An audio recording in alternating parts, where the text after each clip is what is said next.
Moi, je fais des blagues. Hein. D'accord. C'est Des- cool. C'est des bien blagues l'humour. ratées, des fois. J'adore l'humour. C'est parti. Donc, il n'y a que la première qu'on peut refaire. S'il n'y a pas de souci, vous inquiétez pas. Voilà. Ok, beau gosse. Et bonjour à tous, bienvenue dans ce 4e épisode de On parle de tout. On parle de tout, c'est quoi ? C'est la première émission pour les jeunes, fait par des jeunes, où on parle de sujets dits comme plutôt tabous. Aujourd'hui, 4 nouveaux invités de qualité. Ils sont bien habillés, ils ont pris leur douche, ils sont tout propres. Thiago, est-ce que tu peux te présenter ? Alors bonsoir à tous, moi je m'appelle Thiago et je viens de la région de Tours en Centre-Val de Loire. Luna, collègue de travail, dis-nous tout. Bonsoir, moi je m'appelle Luna, j'ai 19 ans, je viens du 91, donc en Essonne, et je suis étudiante. Yann, alors déjà, tu vas nous dire d'où vient ta belle tunique et tu vas nous dire quel âge tu as ? Alors ma tunique vient d'un créateur haute couture du Laos. Et du coup moi j'ai 21 ans, c'est Yann Félix et je viens de Paris. Parfait. Jeanne, on se connaît pas encore, mais présente-toi. Bah oui, enchantée. Bah du coup, 24 ans, Jeanne, et je suis étudiante aussi et je viens de Paris. Eh bien parfait, merci à tous. Le thème d'aujourd'hui, c'est l'orientation. On va parler d'orientation scolaire, professionnelle, et j'aimerais vous donner un chiffre. 8 jeunes sur 10 choisissent leur étude par défaut, parce qu'au final, ils ne connaissent pas vraiment le domaine qui leur plaît réellement. Donc chacun de notre tour, on va raconter une anecdote, on va parler de notre vécu, et on va, entre guillemets, raconter les problématiques qu'on a rencontrées.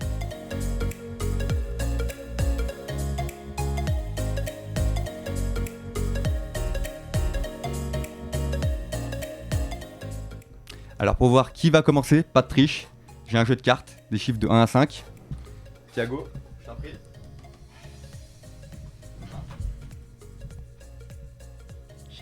Mystère. Alors, qui a eu le numéro 1 ? C'est moi. T'es sûr ? Luna. Alors Luna, si je peux t'introduire, je t'ai rencontré il y a maintenant 2 ans, c'est ça ? C'est ça. 2 ans, on a travaillé ensemble l'année dernière. Moi, je faisais des coachings donc dans l'école où tu es. Toi, tu te chargeais de tout ce qui est commercial. Et j'ai retrouvé un aspect chez toi plutôt rigide avec un fort caractère. Et j'étais curieux de voir est-ce que tu aimais le travail que tu faisais. Et j'ai jamais appris à connaître ton parcours professionnel. Donc c'était le moment idéal. Donc le micro est à toi. Prends ton temps. On t'écoute.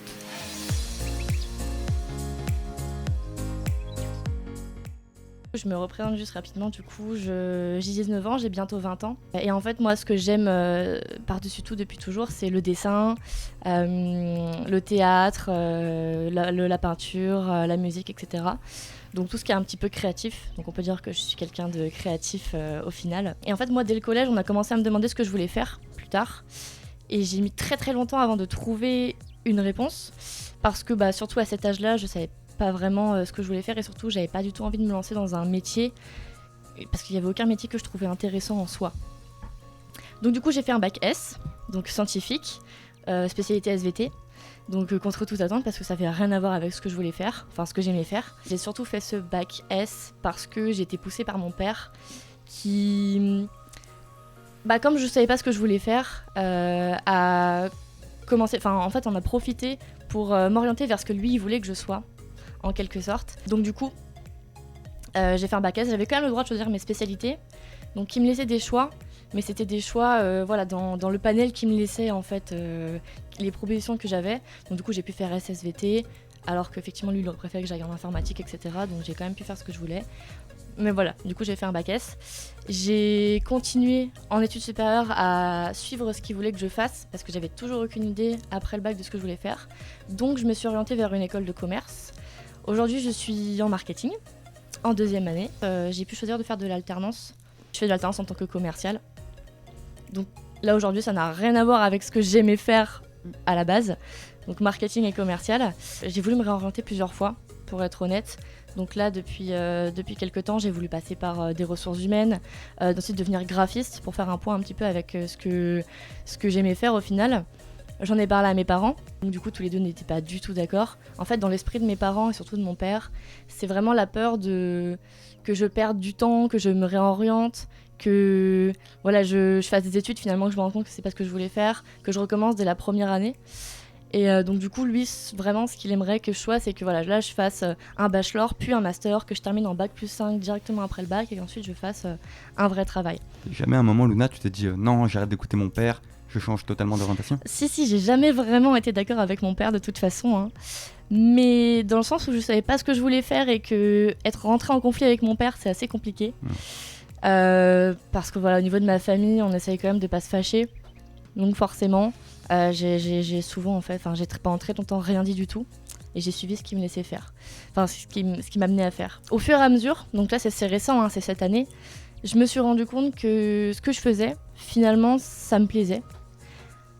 Pas parce que voilà, le marketing ou le commerce, j'ai eu un flash soudain en me disant, bon, voilà, j'ai une vocation. C'est pas vraiment ça, c'est surtout que j'ai commencé à me rendre compte que voilà, le métier que je faisais, l'alternance que je fais aujourd'hui, parce que je suis en alternance, ça me permet en fait d'apporter quelque chose aux autres. Et en fait, j'essaie d'avoir cette vision où mon métier, ça va me permettre voilà, d'aider les autres, d'apporter des idées, de la créativité, mettre au service ma créativité justement dans ce que je fais. Et donc, ça me plaît bien. Après, aujourd'hui, honnêtement, je sais toujours pas ce que je veux faire. J'ai pas vraiment trouvé de vocation. Je sais ce qu'aujourd'hui, ça me plaît. Enfin, ce que je fais, ça me plaît. Et surtout, c'est quelque chose que je déteste pas. C'était le plus important.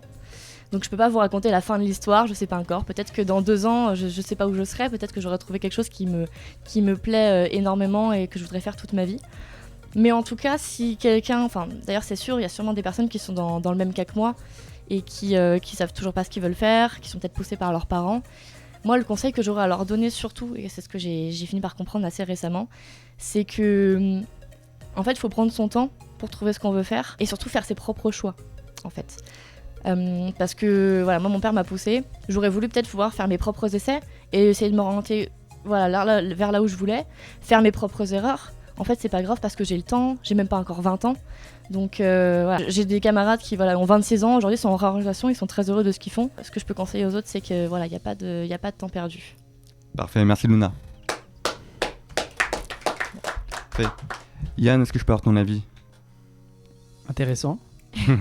Ça me rappelle beaucoup de choses sur moi. Et j'en parlerai après. Jeanne, c'est quoi ton ressenti quand tu écoutes l'histoire de Luna? Bah écoute, complètement d'accord avec toi sur le fait de faire ses propres choix. Évidemment, du coup, tu dis que tu as été très orientée par tes parents, ce que je peux comprendre. Et j'avais d'ailleurs même oublié que c'était un peu ce qui m'était arrivé, en quelque sorte. Et je pense que c'est les meilleurs conseils qu'on puisse donner. Enfin, faire ses propres choix. Et puis si tu rates, il n'y a pas de parcours normé, t'es pas diplômé à 23 ans, ça arrive et tant mieux, mais c'est pas une honte que de poursuivre encore pour se chercher, savoir ce qui est vraiment fait pour toi. Et peu importe l'âge que tu as et l'âge auquel tu vas finir tes études, tant que tu es sûr de toi, que tu vas t'investir à fond et que ça va te plaire et que tu vas tout cartonner là-dedans, bah c'est le principal pour moi. Donc je te rejoins là-dessus. Tout à fait. Thiago, t'as un ressenti? Moi vraiment je suis vraiment d'accord par rapport à ce qu'a dit Luna. C'est important de faire ses propres choix et de vraiment suivre ce que nous on a envie de faire, parce que c'est vraiment nous qui allons passer 30 à 40 ans de notre vie à exercer ce métier, et c'est vraiment important de suivre ce que nous on aime faire, et je trouve ça courageux de ta part pour avoir fini par trouver ta propre voie. Merci. Bon, en tout cas, merci beaucoup Luna, on reviendra après sur le sujet. Bon, on va continuer avec la deuxième personne, je vous demande pas qui c'est moi, je tirais le numéro 2, et donc je vais vous parler un peu de mon parcours professionnel.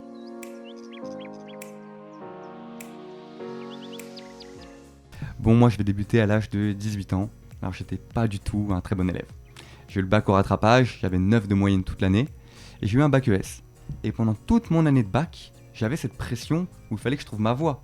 Et vu que j'étais pas très fort à l'école, je me cherchais un peu, est-ce que je vais plutôt vers l'art, vers l'architecture, vers le business, vers la vente?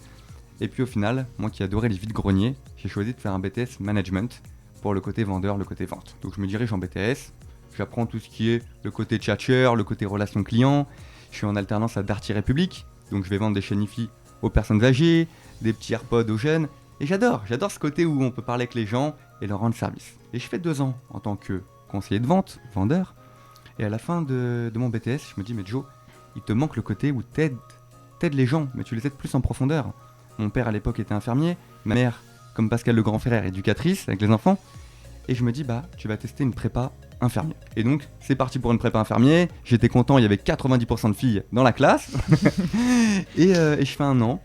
Et je me rends compte que oui, j'adore le côté d'aider les gens, aider les jeunes, les personnes âgées.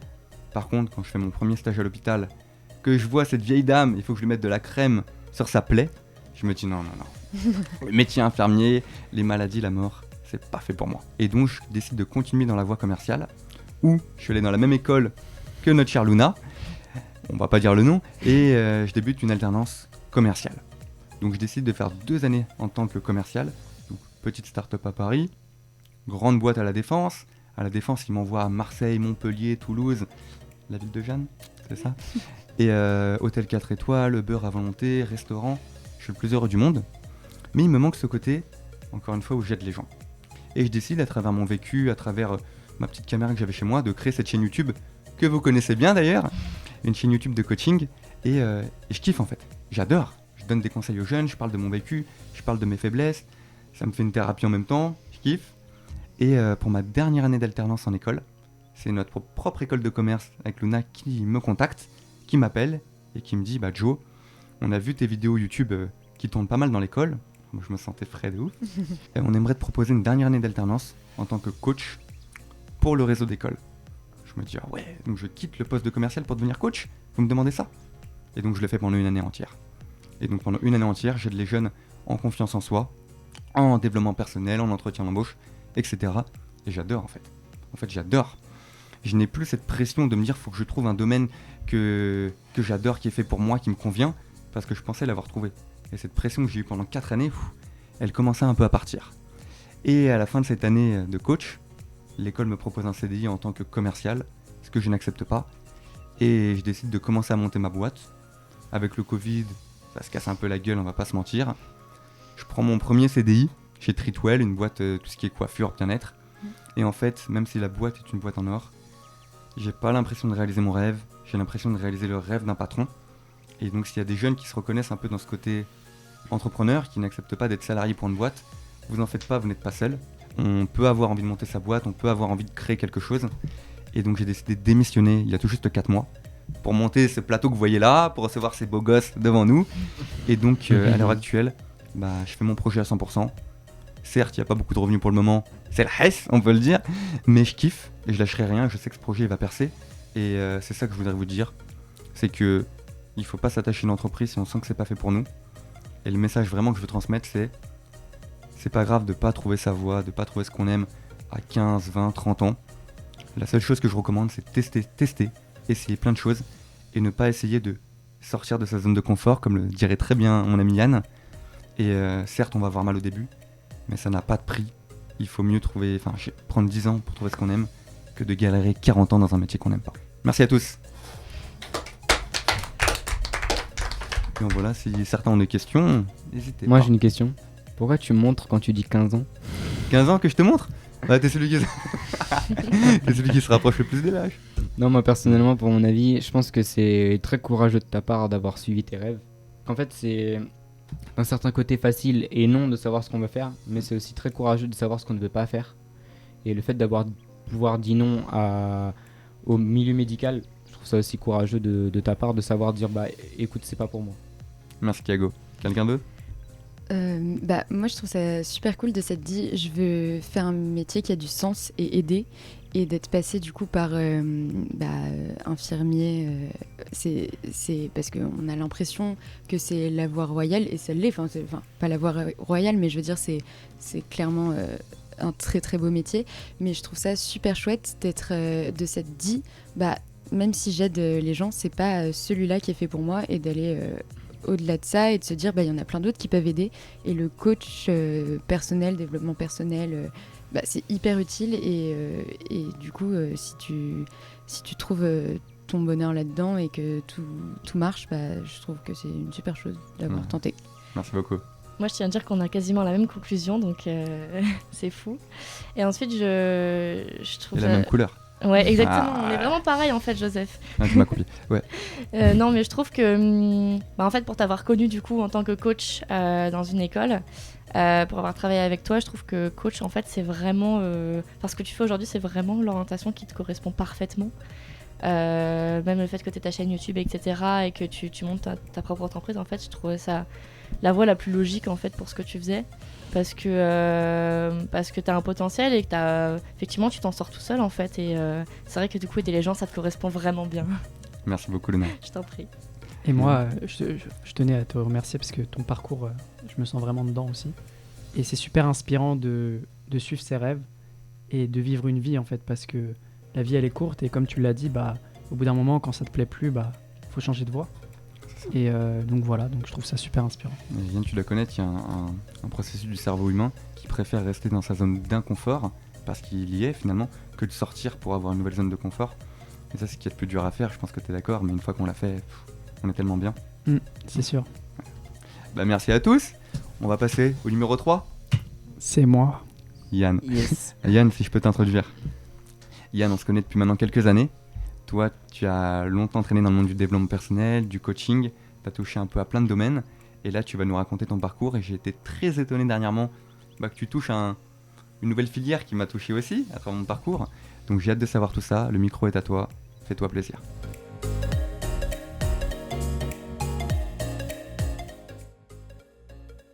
Alors moi, mon parcours, je vais essayer de résumer en quelques lignes et en quelques mots. J'ai commencé très jeune à me poser des questions en fait, sur la vie en général, sur qui je suis, qu'est-ce que je dois faire.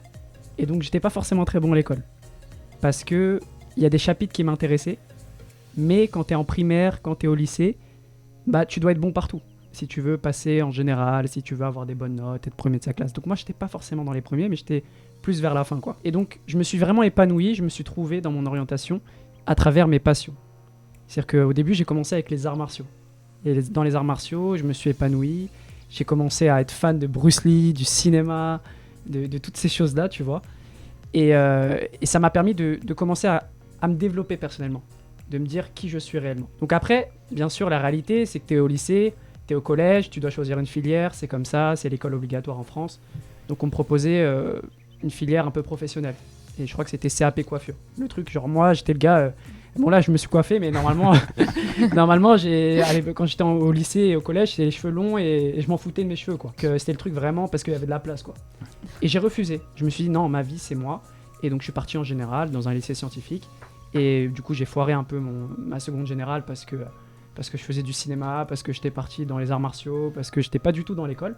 Et je suis parti en filière STMG, qui est une filière qui est pas très bien vue en France, mais au final, je trouve qu'il y a une filière extraordinaire, parce que je me suis initié à l'entrepreneuriat. Je me suis initié à la comptabilité, au management, au marketing, toutes ces choses-là, en fait. Et c'est là où j'ai découvert une partie de moi-même. Et je suis passé de dernier de ma classe, dans la fin de la classe, au début de la classe. Et à partir de là, à l'âge de 17 ans, ma vie a complètement changé. C'est-à-dire que j'ai commencé à avoir des bonnes notes. J'ai gagné un prix avec France Télévisions, avec l'école, parce que j'étais à fond dans le cinéma, un concours de la Résistance à la Sorbonne, on a eu une remise des prix, c'était super. Et là, je me suis dit, waouh, Yann, le petit gamin qui est tout seul, qui n'est pas influenceur, parce que j'étais le gars vraiment tout seul à côté, qui traînait avec 2-3 amis, mais pas plus, tu vois, j'étais pas le gars populaire. En fait, là, je me suis dit que ma vie commence. Et j'ai eu une bourse du Rotary Club, je suis parti au Canada juste derrière, je suis parti en filière, j'ai fait un DUT derrière. Et je me suis retrouvé à parler sur scène. Là, je résume, mais je me suis retrouvé à parler sur scène. Et moi, j'aime bien défier les personnes, parce qu'on m'a toujours critiqué. Mes parents n'ont pas fait d'études, donc j'ai pas eu cette chance d'aller dans des musées, de lire de la littérature durant l'enfance ou ces choses-là. Et on m'a toujours dit, bah ouais, tu parles pas très bien français, tu fais des erreurs. Quand je dis je parle pas français, c'est voilà, je faisais des erreurs comme ça. Et on m'a dit, bah c'est pas possible, tu peux pas monter sur scène, t'es qui, t'es jeune, c'est pas possible. Et je me suis dit, vas-y, on va se défier. Et du coup, j'ai eu de la chance de parler en public, faire différentes scènes, notamment un TEDx qui m'a fait beaucoup grandir aujourd'hui. Et que je suis venu voir en direct, hein. C'est ça. Magnifique. D'ailleurs, je te remercie pour ça. Et ça m'a fait super plaisir, ça m'a touché le cœur d'avoir des gens qui me soutiennent. Et à partir de là, je me suis retrouvé dans le monde de l'entrepreneuriat. C'est-à-dire que j'ai commencé à monter ma boîte à 18 ans en tant qu'auto-entrepreneur. C'est un avantage en France aujourd'hui de se lancer comme ça. Et j'ai commencé à aider des personnes, notamment au début sur la confiance, ensuite sur la prise de parole en public, ensuite sur le charisme et aujourd'hui sur l'influence.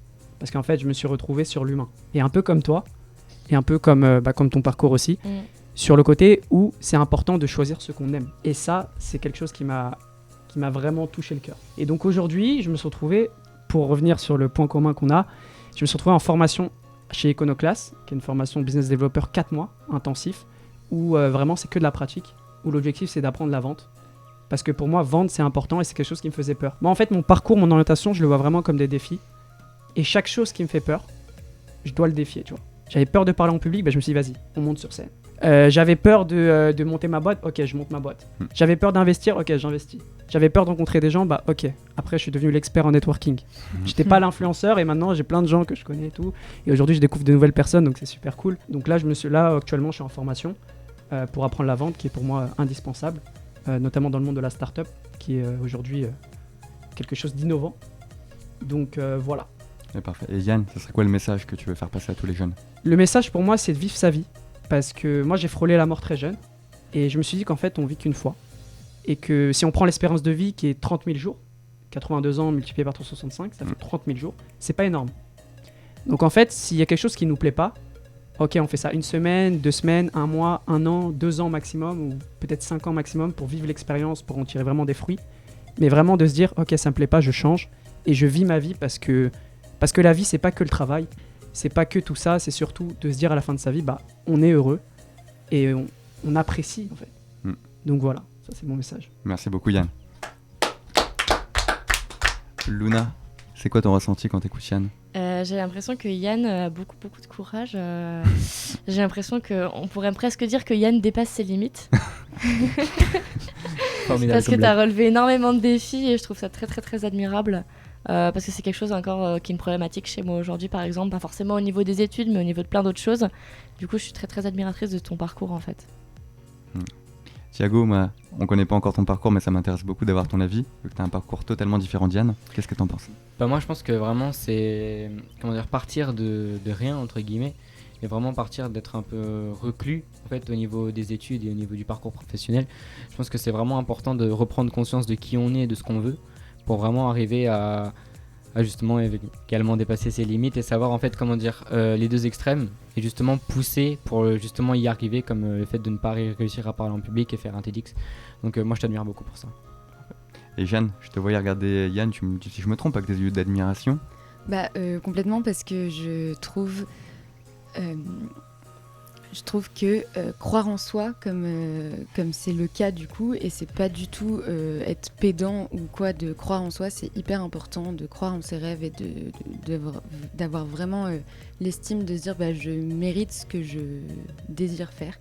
Et je trouve que tu l'as résumé comme ça et que c'est hyper beau. Et ton message, je trouve que c'est un vrai message d'espoir et que tout ce que tu viens de dire, c'est hyper instructif pour beaucoup.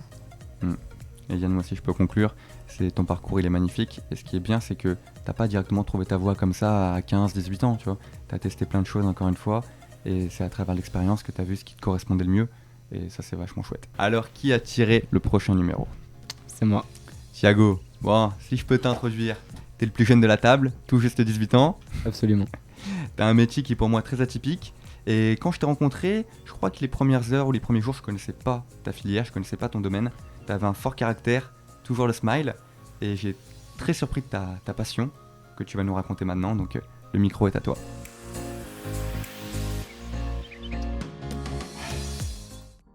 Alors, du coup, je m'appelle Thiago, j'ai 18 ans.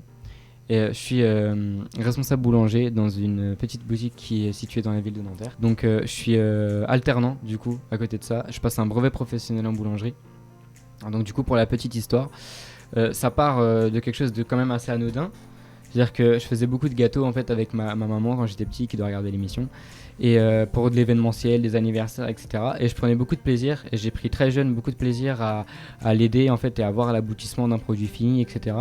Et à voir aussi la réaction en fait que ça pouvait donner des gens ou l'importance que les gens pouvaient apporter à ce genre de produit en fait. Donc du coup j'ai décidé de me tourner quand j'étais en 3e, j'avais 13 ans.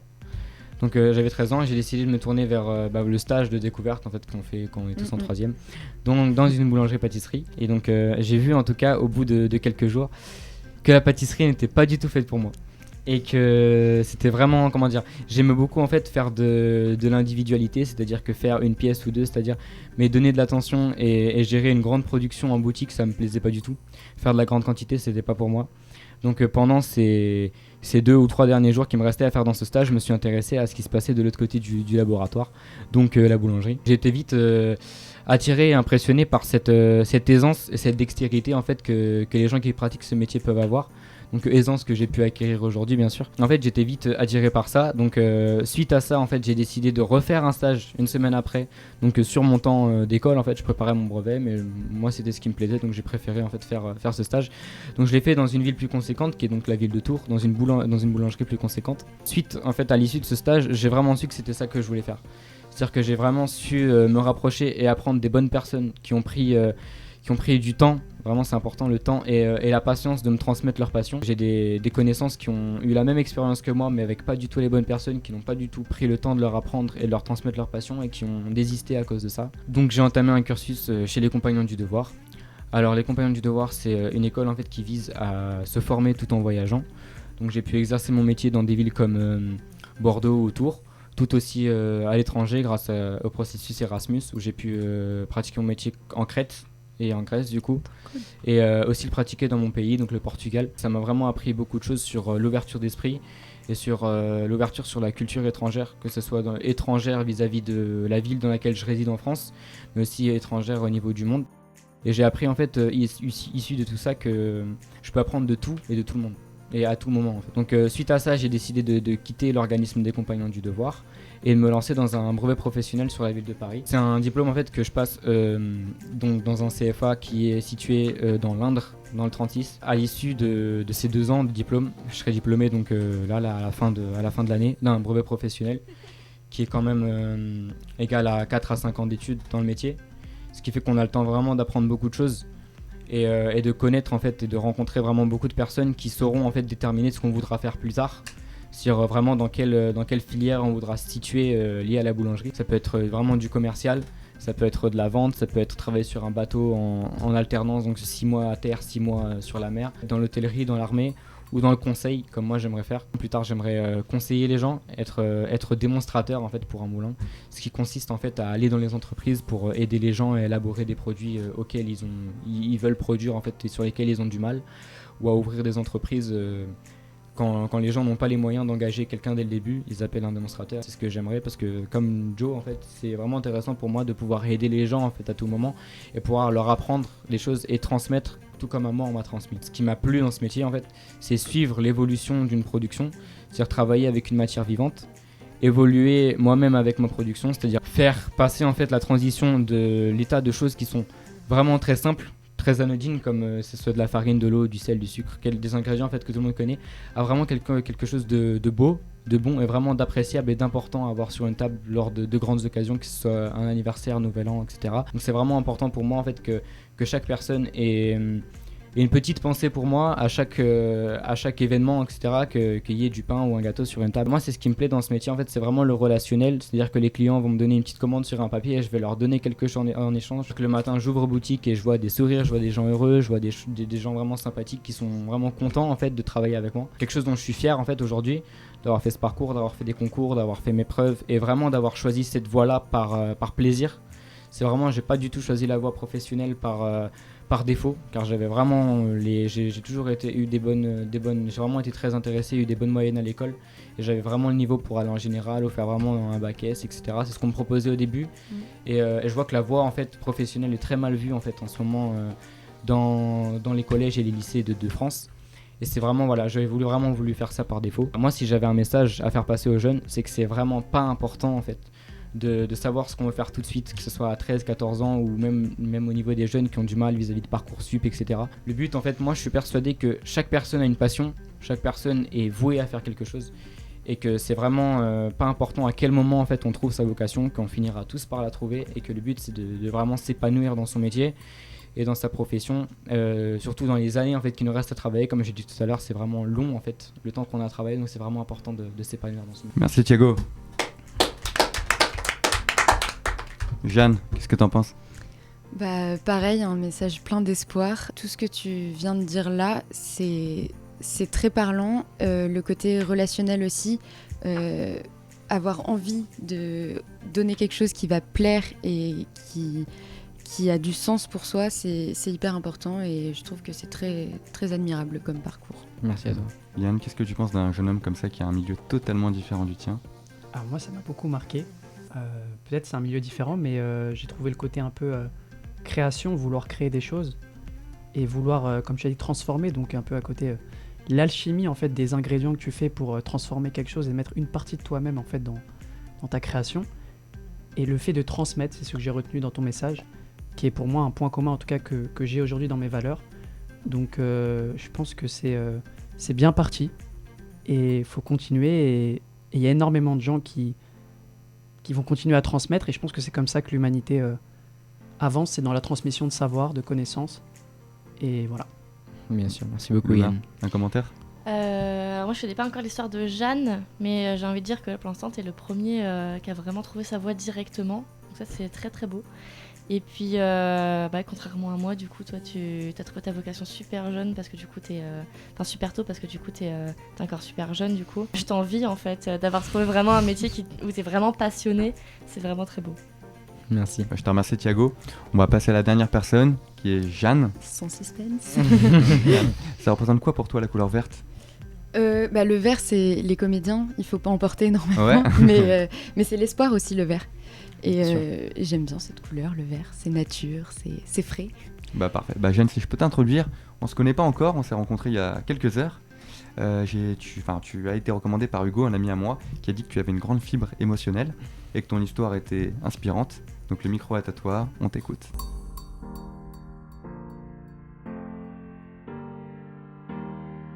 Ok, bah c'est parti. Alors du coup, moi j'ai commencé très jeune à vouloir être maîtresse, vétérinaire, plein de métiers, les premiers qu'on côtoie finalement, ou dont on entend parler en tout cas. Mais très vite, je me suis intéressée à la fiction, l'imaginaire, parce que j'étais vachement dans ma bulle et très très dans la lune finalement, et tout le monde me le disait. Et de là, je me suis dit, mais je sais, je veux être écrivaine. Et très vite, quand j'en ai parlé autour de moi, on m'a dit, c'est pas un vrai métier. Alors c'est quoi un vrai métier? Mais on m'a dit, tu gagneras pas ta vie à écrire des bouquins. Du coup, je me suis dit, ok, il doit y avoir quelque chose de plus noble qu'écrire des bouquins.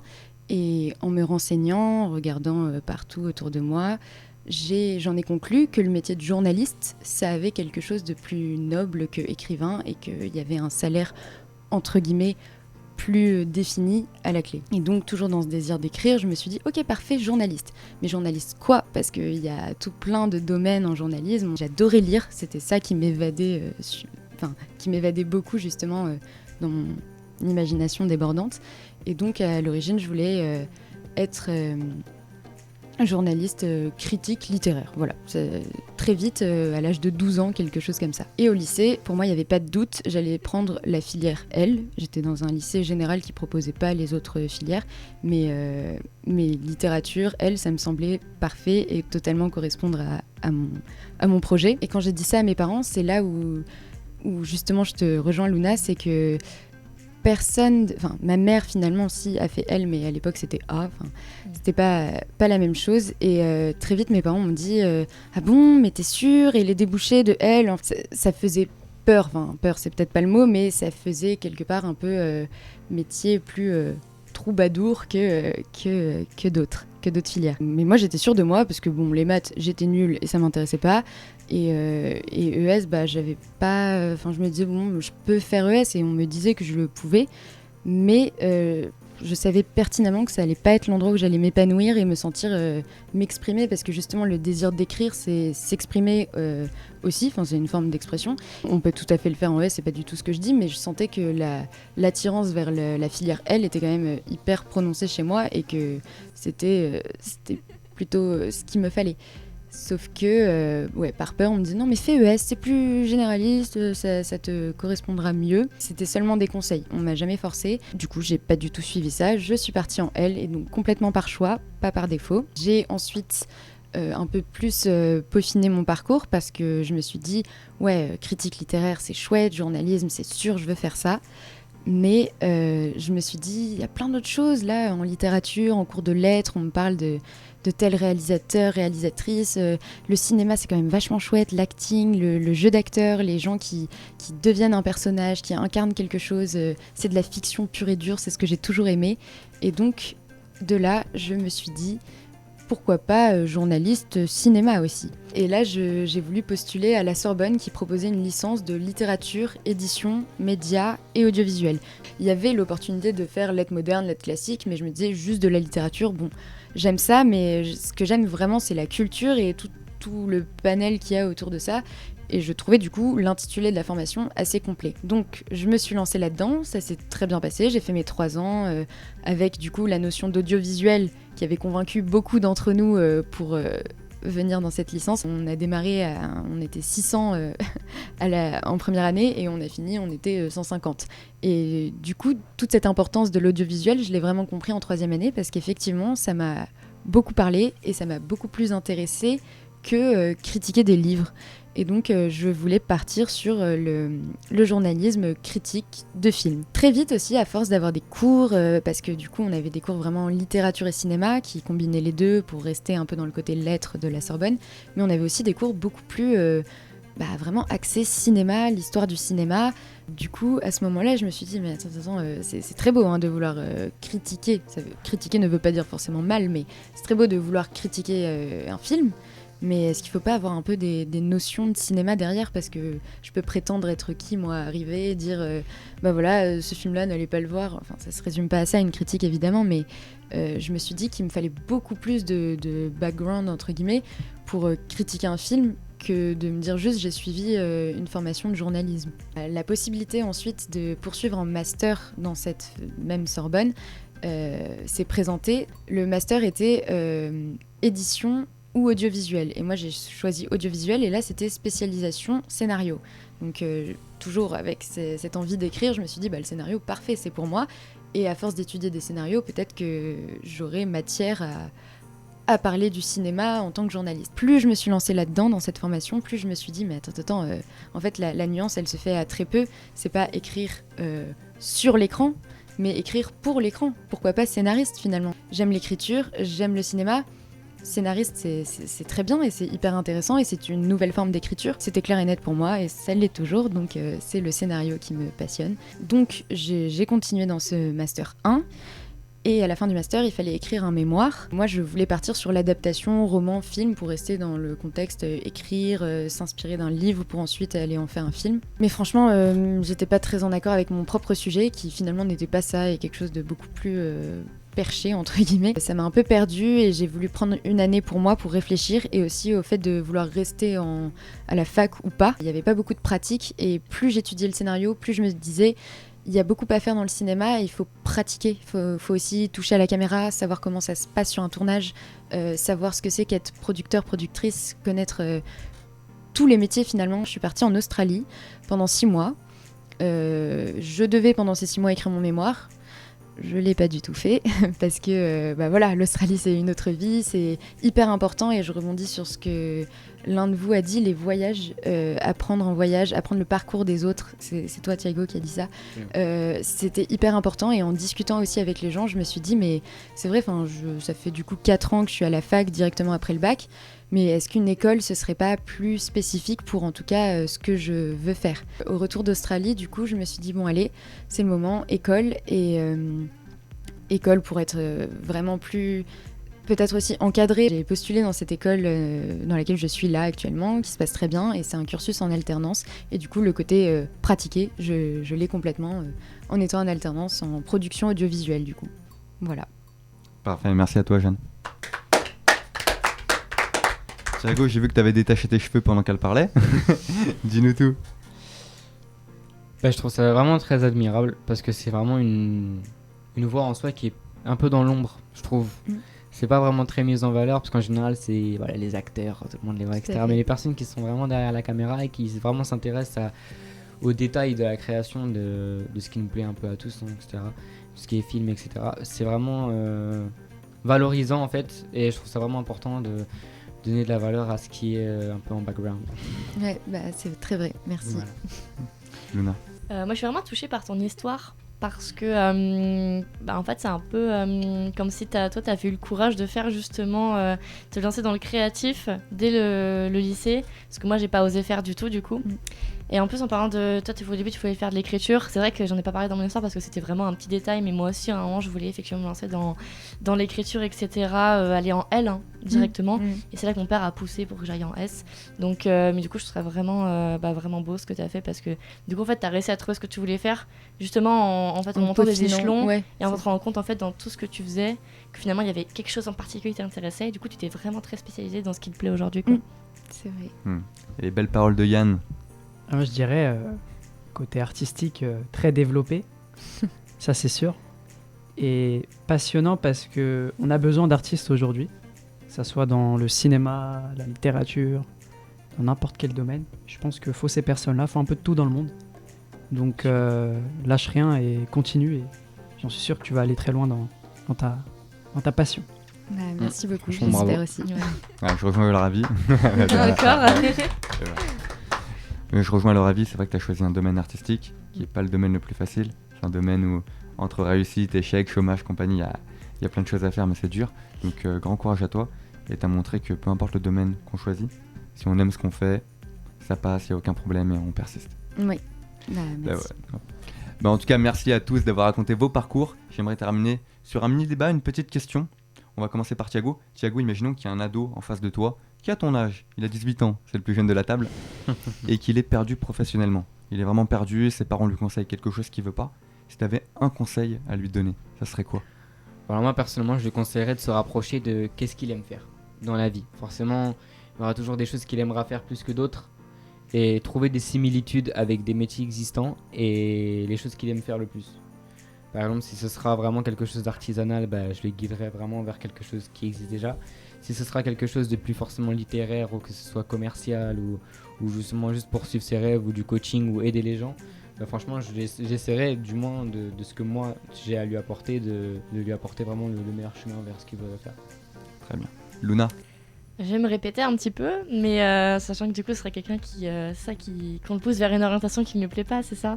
Donc, je pense que en fait, tout simplement, moi, j'aime pas trop donner des conseils de toute façon dans la vie, mais simplement qui touche un peu à tout, en fait, qui suivent justement sur le moment donné ses envies. Ça peut changer dans quelques années. À ce moment-là, il changera d'orientation et puis. Voilà, au moins en fait il aura plein d'expériences partout, plein de compétences partout et évidemment du coup il tentera pas de faire une formation qui lui plaît pas, donc en fait au final il aura rien perdu et voilà, et puis donc du coup normalement il sera multi-compétent et il sera très très demandé sur le marché de l'emploi, je pense. Et surtout il n'y a ni de faux métiers ni de sous-métiers, c'est important de le préciser. Ouais, c'est vrai. Yann ? Alors moi je dirais qu'on s'en fout des critiques, honnêtement, parce que quoi qu'on va faire, on va nous critiquer en fait. Et donc ça serait ce conseil, c'est de se dire que tu sois au-dessus parce que tu as plus d'expérience ou pas, reste toi-même en fait. Parce que l'expérience, on se la crée. Et il n'y a pas de... Moi, voilà, je parlais des conférences, c'est pareil. Je suis pas né conférencier, je le deviens. Et c'est exactement pareil dans tout métier. On n'est pas né pour faire ce métier. Ou en tout cas, peut-être on a une fibre pour ce métier. Mais on le devient, on devient expert. Et c'est avec le temps et l'expérience qu'on devient expert. Et toutes les critiques, au final, c'est une force. Donc voilà, c'est de croire en soi et faire face à ces critiques qui vont faire partie de ce parcours.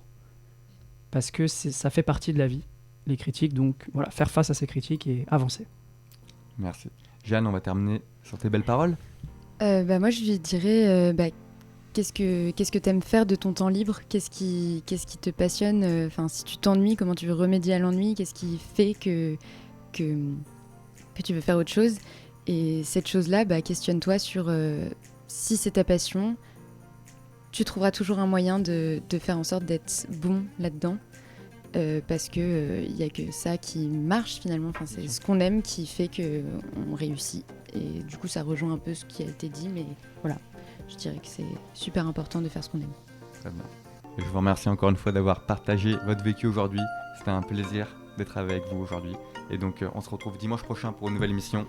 La mort d'un proche, ça te rend fou. Viens mon pote, là on parle de tout. Ton ex te manque, c'est maintenant que tu le... Viens par là, on parle de tout. Déprimé, moral à zéro. Entre la famille et le boulot, tu galères à gérer. T'es dans le mal, on dirait. Ouais, viens par là, on en discute en direct. On parle de tout, on parle de tout. On parle de tout. On parle de tout. On parle de tout, et de rien. On parle de tout, on parle de tout, et de rien. On parle de tout, on parle de tout.